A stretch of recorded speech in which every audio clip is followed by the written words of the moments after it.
शुमाली Waziristan forces operation Mir Ali हमले मुलविस दहशतगर्द commander 8 साथियां समेत हलाक। पाक फौज के शोबे ताल्लुकात आमा ISPR के मुताबिक शुमाली वजीरिस्तान दहशतगर्दां की मौजूदगी की इतलात सिक्योरिटी फोर्सेज ने ऑपरेशन किया है। ऑपरेशन 17 ते 18 मार्च की दरमियानी शब किया गया, जिस दौरान दो तरफा फायरिंग के तबादले 8 दहशतगर्द हलाक हो गए।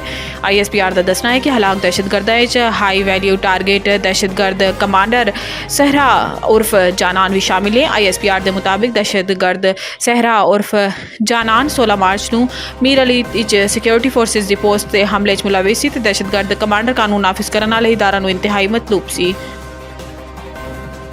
वज़ीर आज़म शहबाज शरीफ मीर अली शहीद होने वाले कैप्टन अहमद बदर दे घर पहुँच गए। वज़ीर आज़म शहबाज शरीफ ने शहीद कैप्टन के वालिद नाल मुलाकात की ते दिफा वतन लई अजीम कुर्बानी ते खिराज तहसीन पेश किया। दूसरी जानिब हफ्ते नूं मीर अली हमले शहीद कैप्टन अहमद बदर नूं गुज़िश्ता रोज़ तिलागंग दे आबाई कब्रिस्तान पूरे एजाज़ के नाल सुपुर्द खाक किया गया। शहीद कैप्टन अहमद बदर दे वालिद ने गुज़िश्ता रोज़ 23 साला इकलौते बेटे नूं शहादत दा रुतबा मिलन ते मुस्कुरांदे लबा नाल अल्लाह दा शुक्रिया अदा किया सी। इन्हां दा कहना सी कि बेटे ते फखर है कि वह शहीद होकर इज्जत पा गया तो इन्होंने भी इज्जत बख्श दी।